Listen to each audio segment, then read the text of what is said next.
Gas cylinder దొరకక బాధపడుతున్నారా? LPG ధరలు పెరిగాయని ఆందోళన చెందుతున్నారా? ఏమీ అవసరం లేదు. ఎల్పిజి లేకుండా, గ్యాస్ లేకుండా మీకు వంట చేసుకోవటానికి కొత్త రకం స్టవ్లు వస్తున్నాయి. స్క్రీన్ పైన చూడండి ఈ స్టవ్.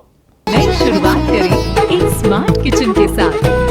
एलपीजी को बोलो बाय और अपनाओ हाइड्रोजन की साफ और सुरक्षित फ्लेम। कम बिजली, कम पानी और बिना प्रदूषण के साथ लाओ ग्रीन वाइज हाइड्रोजन स्टोव। మన వంటింట్లో ఉండే నార్మల్ స్టవ్ లాగానే కనబడుతోంది, కానీ దీని ప్రత్యేకత ఏంటంటే దీనికి ఏ గ్యాస్ సిలిండర్ అవసరం లేదు, అసలు గ్యాసే అవసరం లేదు. మరి ఇది ఎలా అవుతుందంటే దీన్ని హైడ్రోజన్ స్టవ్ అంటారు. దీంట్లో గ్రీన్ హైడ్రోజన్ ఇంధనంగా ఈ స్టవ్ రూపొందింది. గ్రీన్ హైడ్రోజన్ పైన చాలా పరిశోధన జరుగుతోంది. ఇది గ్రీన్ ఫెయిల్గా అంటారు, అంటే హరిత ఇంధనము అంటారు. ఎందుకంటే ఈ గ్రీన్ హైడ్రోజన్లో కార్బన్ మోనాక్సైడ్ ఎమిట్ కాదు.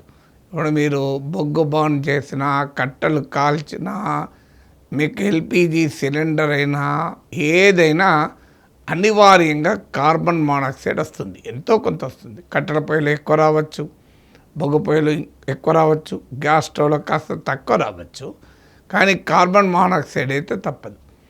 ఈ హైడ్రోజన్ స్టవ్లో కాలుష్యకారకమైన, అనారోగ్యానికి కారణమైన ఈ కార్బన్ మోనాక్సైడ్ రాదు. ఇంకా చెప్పాలంటే ఆక్సిజన్ వస్తుంది. సో కనీసం ఇంకా కిచెన్ కాస్త ఫ్రెష్ అయిపోతుంది. ఏంటి మీకు green hydrogen, grey hydrogen, brown hydrogen, 3 హైడ్రోజనే. తేడా ఏంటంటే బ్రౌన్ హైడ్రోజన్ ఏమో కోల్ బొగ్గు నుంచి తయారవుతుంది, గ్రే హైడ్రోజన్ ఏమో నేచురల్ గ్యాస్ నుంచి తయారవుతుంది. మీకు ఈ గ్రీన్ హైడ్రోజన్ ఏమో వాటర్ను స్ప్లిట్ చేయడం వల్ల తయారవుతుంది. అంటే ఎలక్ట్రాలిసిస్ అనే ఒక పద్ధతి ద్వారా వాటర్ మాలిక్యూల్ను డివైడ్ చేస్తారు. మీరు చిన్నప్పుడు కెమిస్ట్రీలో చదువుకున్నది గుర్తుండొచ్చు. వాటర్ అంటే H2O, ఉప్పు అంటే సాల్ట్ అంటే సోడియం క్లోరైడ్, ఇలా చదువుకొని ఉంటారు కదా. సో ఆ సింపుల్ వాటర్ అనే ఒక మాలిక్యూల్లో 2 parts of hydrogen, 1 part of oxygen ఉంటుంది. సో దాన్ని హైడ్రోజన్ డయాక్సైడ్ అనాలి నిజంగా చెప్పాలంటే. ఆ వాటర్ అంటాం మనం. అందులో ఈ వాటర్ను స్ప్లిట్ చేస్తే ఆక్సిజన్ వస్తుంది, హైడ్రోజన్ కూడా వస్తుంది. సో అందువల్ల ఈ గ్రీన్ హైడ్రోజన్ స్టవ్ ఎలక్ట్రాలిసిస్ అనే ప్రక్రియ ద్వారా జరుగుతుంది. మరి ఎలక్ట్రాలిసిస్కు భారీగా వాటర్ అవసరం అని అనుకోకండి. దీన్ని తయారు చేసిన గ్రీన్ వాయిస్ అనే కంపెనీ ఇస్తున్న డేటా ఏంటంటే కేవలం 100 ml వాటర్, 100 milliliters ఆఫ్ వాటర్తోని 1 kilowatt hour ఆఫ్ పవర్, అంటే 1 unit పవర్ అనుకోండి, దీంతో 6 hours కుకింగ్ చేయొచ్చని. చూడండి, 6 గంటల పాటు కుకింగ్కు ఖర్చు అయ్యేది ఎంత? 1 unit power, 1 kilowatt hour of power, kWh of power. And just 100 ml of distilled water లేదా RO వాటర్ కావాలి, అంటే కాస్త ప్యూర్ వాటర్ కావాలి. సో ఈ 100 ml వాటర్తో 6 గంటల పాటు కుకింగ్. మీరు అనొచ్చు సార్ మళ్ళీ కరెంటు కాల్ వస్తుంది కదా సార్, ఇక దీనికి ఇండక్షన్ స్టవ్కు తేడా ఏంటి? కరెంట్ స్టవ్ కొన్నట్టే కదా అనొచ్చు, కానీ దానికి కూడా ఆన్సర్ ఉంది. ఒక ఎలక్ట్రికల్ ఇండక్షన్ స్టవ్, ఈ మధ్యకాలంలో ఎల్పిజి సిలిండర్లు దొరకకపోతే ఈ వార్ వచ్చాక చాలామంది ఈ ఇండక్షన్ స్టవ్ కొంటున్నారు. సో పెద్ద తెగ డిమాండ్ పెరిగింది ఇండక్షన్ స్టవ్కు. సో ఈ ఇండక్షన్ స్టవ్ ఒక 6 hours కుకింగ్కు 9 to 12 kilowatt hours of power వాడుతుంది. కానీ ఈ గ్రీన్ హైడ్రోజన్ స్టవ్కు కేవలం 1 unit పడుతుంది. అంటే కంపారిటివ్లీ మీకు గ్రీన్ హైడ్రోజన్ స్టవ్తో పోలిస్తే ఎలక్ట్రికల్ ఇండక్షన్ స్టవ్లో 10 to 12 times కరెంట్ ఎక్కువ కాలుతుంది. దీనికి ఇంకా కావాలంటే సోలార్ ఎనర్జీతో కూడా దీన్ని కుక్ చేయొచ్చు. ఈ ఎలక్ట్రాలిసిస్ ప్రక్రియను సోలార్ ఎనర్జీ ద్వారా కూడా సౌర విద్యుత్తును ఉపయోగించి దీన్ని ఈ వాటర్ మాలిక్యూల్ను ఎలక్ట్రాలిసిస్ ప్రక్రియను డివైడ్ చేయొచ్చు. దాని ద్వారా వచ్చేటువంటి హైడ్రోజన్ యూనిఫామ్గా వేడినిస్తుంది కుకింగ్. దీని నుంచి ఎలాంటి కాలుష్యము వెదజల్లదు.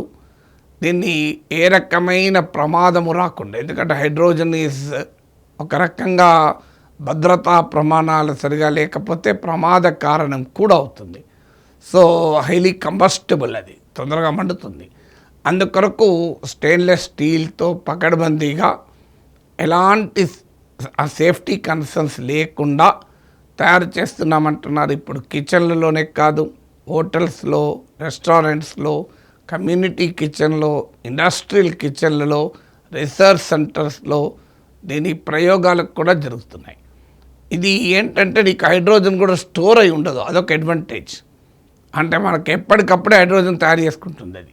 మీరు అందులో 100 ml వాటర్ ఉంచితే కరెంట్ ఆన్ చేసుడుతోనే ఆ వాటర్ మాలిక్యూల్ డివైడ్ అవుతుంది, హైడ్రోజన్ జనరేట్ అవుతుంది. ఆ హైడ్రోజన్తో స్టవ్ వెలుగుతుంది, పెద్ద ఫ్లేమ్ ఏమి ఉండదు, మీకేమి మంట ఏమి ఉండదు. ఆ వేడి హీట్ జనరేట్ అవుతుంది, దాంతో మీ కుకింగ్ అయిపోతుంది. అప్పటికప్పుడే హైడ్రోజన్ తయారు అవుతుంది. గ్యాస్ ఎల్పిజి లాగా లిక్విడ్ పెట్రోలియం గ్యాస్ సిలిండర్లో బంధించి ఉండాల్సిన అవసరం లేదు. కావాలనుకుంటే హైడ్రోజన్ను, ఇప్పుడు మీకు సోలార్ ఎనర్జీ ఉంది, మీకు వంట వండేటప్పుడు రాత్రిపూట వంట వండాలంటే అప్పుడు సూర్యుడు ఉండడు కదా. మళ్ళీ ఎలా అంటే అప్పుడు ఒక పద్ధతి ఉంది. నీకు మిగతా టైంలో ఎండ బాగా, మీకు సూర్యకాంతి బాగా ఉన్నప్పుడు ఎలక్ట్రాలిసిస్ ప్రక్రియను ఆ సౌర విద్యుత్తు వాడి, సోలార్ పవర్ వాడి వాటర్ మాలిక్యూల్ను డివైడ్ చేసి హైడ్రోజన్ను సిలిండర్ల రూపంలో దాచుకోవచ్చు.